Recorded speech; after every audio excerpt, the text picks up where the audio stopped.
and welcome to this new edition of How to Play Solo Jazz Piano at long last. We hadn't had any new sequels over the summer because, this studio here is under the roof and it's so hot in summer that I wanted to spare you my sweaty self and wait until it's colder again. And now I think it's the right time to start. And this time we're going to talk about a topic that is very near and dear to me, and that's also very foundational for the history of jazz, and that's the blues. So what is the blues? A lot of people, a lot of theorists will say it's a 12-bar form. What I just played before as an intro was a 12-bar blues, namely I'll roughly play 4 bars of the tonic. 1, 2, 3, 4.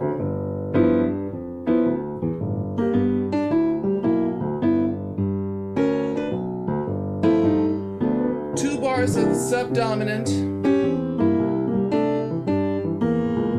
2 bars of the tonic. 1 bar of dominant, 1 bar of subdominant, and back to the tonic for 2 bars. Making it 12 bars. Now, a lot of jazz players have experimented with that form and made it more complicated. They add all kinds of substitution chords in between. So a 12-bar blues in something like Charlie Parker's hands could easily become something like.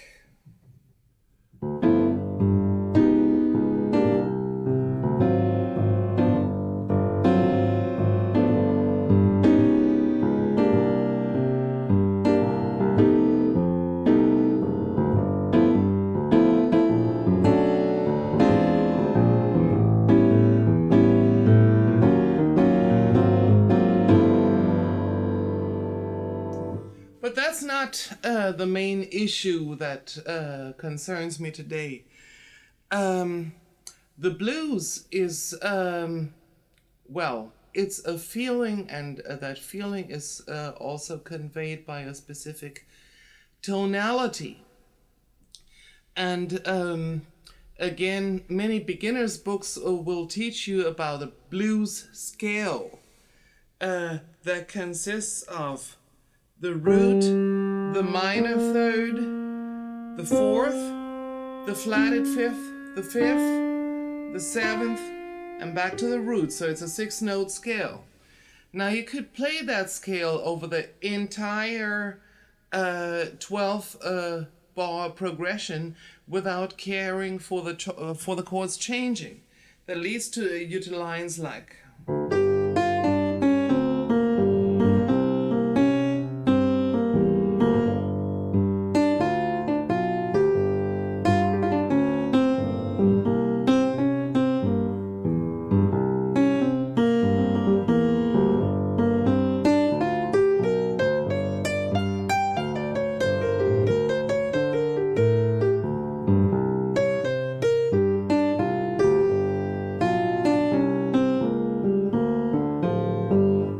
And you see, that's very predictable, very formulaic. So there has to be something more to the blues. So I approach the blues a different way. I begin with a regular major scale and add to this what are commonly referred to the blue notes. Blue notes are just scale degrees that are flattened, that are played lower than they actually are. Now on the piano we don't have the possibility to make notes lower by an arbitrary degree. We always have to make them lower by a half step because we don't have anything in between half steps. So we could take any scale degree and flatten it and approach it from the half step below. But mainly this concept is used for the third and the fifth and the seventh. So we have the blues seventh.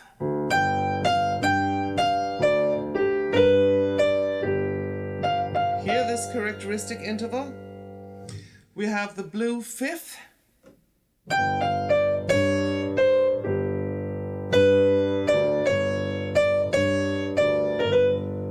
See that characteristic sound? That is the blue fifth. And we have the blues third.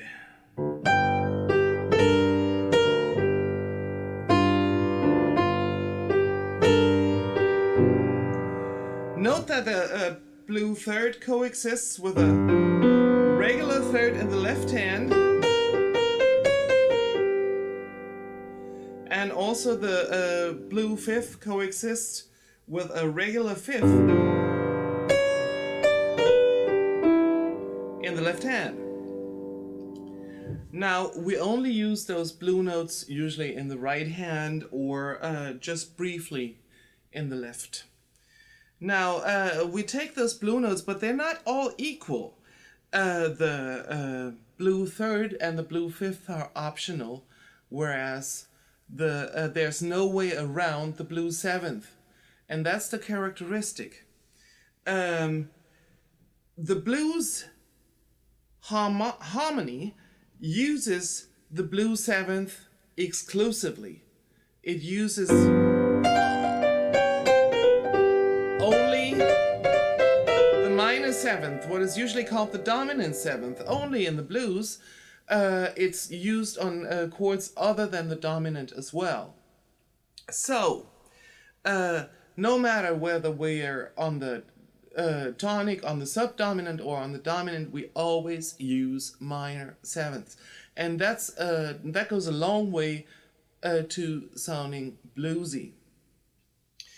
And with the third and the fifth, we can decide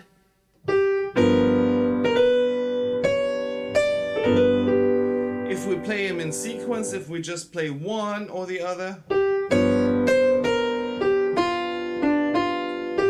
See here in the upper octave, I played the flat fifth, and on the lower octave, I played the regular fifth.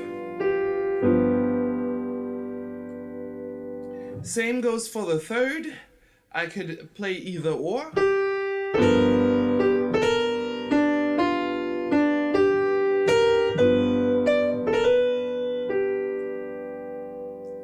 And so I have a much wider harmonic spectrum that I can use than with that 6-note blues scale that doesn't tell the whole story. So we're definitely more flexible with this concept here. Now, you cannot only use those blues harmony concepts with a 12-bar blues, but you can put them on every tune that has like a solid amount of tonics and subdominants where you wouldn't expect a dominant seventh to be. Let's take for example Broadway. It has, if I play it in a non-bluesy fashion, it has tonic, subdominant,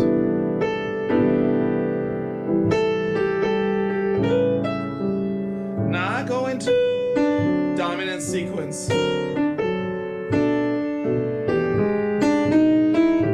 Now I give it the blues treatment. Seventh. Subdominant, also seventh. I don't need to change anything here.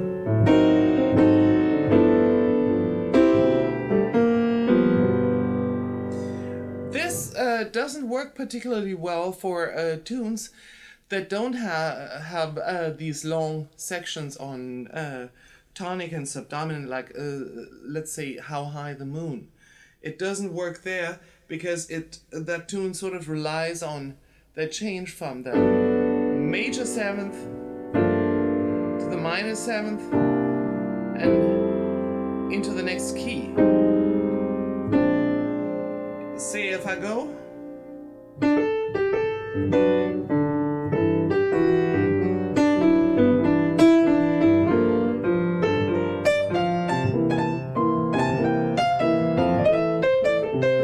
If I try to play that in that dominant seventh manner, I won't get anywhere. It just doesn't sound good. Listen to this.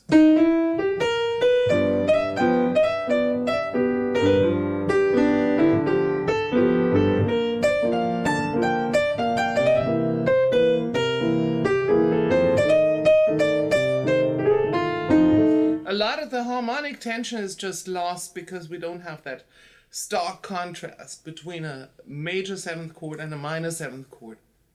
So pick songs that fit well with that paradigm, long areas of tonic and subdominant.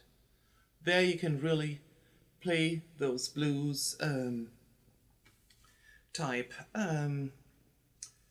harmonies. Now for the melody. There are a few typical embellishments that are always used in the blues, like, for example, a blues singer will slide into a note. And we can imitate that by playing one or two half steps below the note.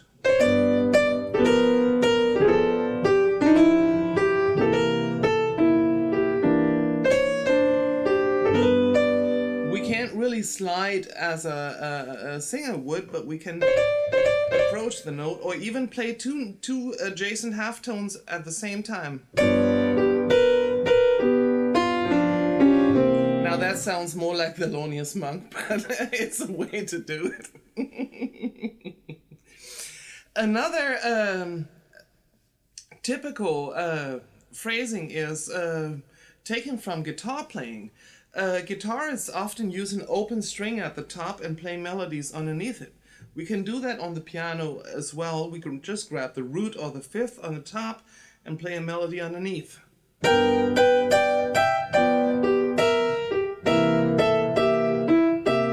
Now this is third on the top and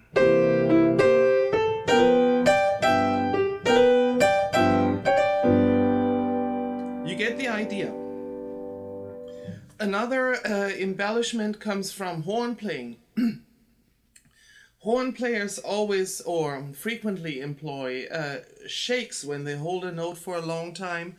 We can imitate that by playing a tremolo between two notes and by striking the note again and again, it doesn't go away.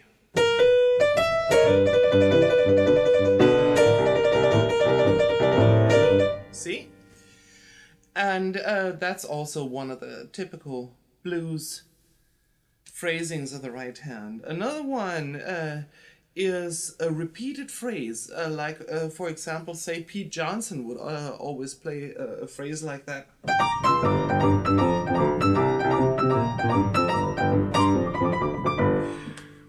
Right?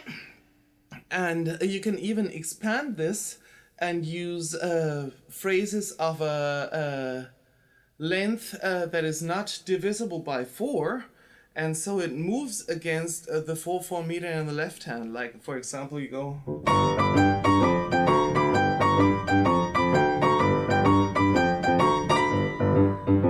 and it creates tension that way. You could even go as far, this was 3 against 4, even more exciting is a 5 against 4 pattern, like say you go.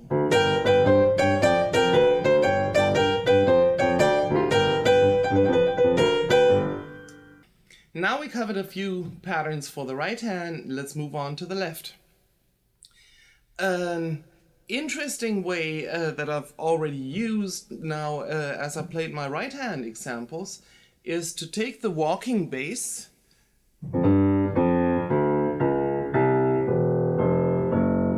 and make it into a Chicago shuffle. In the Chicago shuffle, you split each bass note in each quarter into 2 shuffled eighth notes, and you play them with a little bit of a gap in between. So you could say the first triplet eighth is note number 1, second triplet eighth is empty, third triplet eighth is the note again, and then you move immediately to the next note. So you get the sound.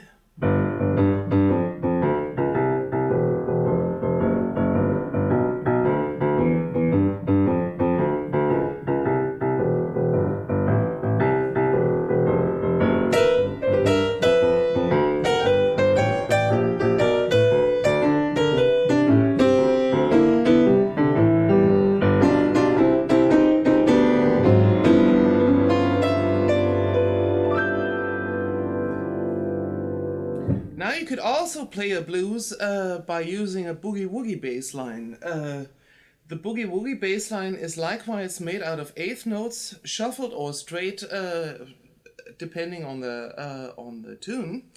But this time you're using a chordal riff that you play in the left hand. It could be something like that. Now it could be as simple as that. You could also outline more of the chord.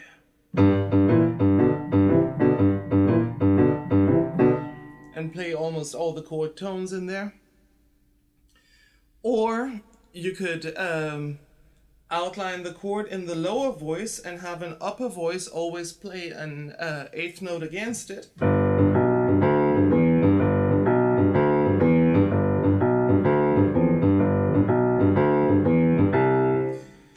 Or you could send the top eighth note moving as well and go.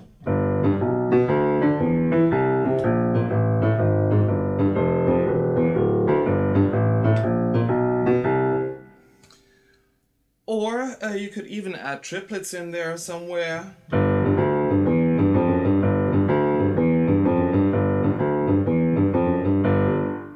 Now I don't think I have to go into much detail about the Boogie Woogie. There are tons of good books by expert players how to play Boogie Woogie, and that information is really easy to come by. So I think I should focus more on the jazz aspects of playing the blues. So I think you have enough material now. You know how to embellish in the right hand. You know what left hand lines are typical. You know how that harmony works. For example, you know that the blue seventh is mandatory, but the blue third and blue fifth are optional. There are even other intervals that you can flatten. Like, for example, you can flatten the blues sixth and go.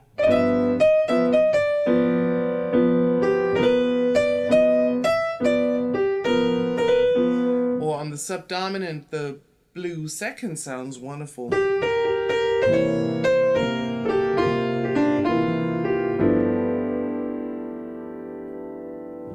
Just keep experimenting with all that material, and you'll see that it's actually a treasure trove of material to work with, also in songs that don't usually sound like they have much to do with the blues. So I think that's about it for today. I thank you for listening and hope to see you healthy and happy. Keep healthy. Hopefully next week. And keep practicing. You're on a good track. So I say bye-bye for now and hope to see you again. Thank you so very much.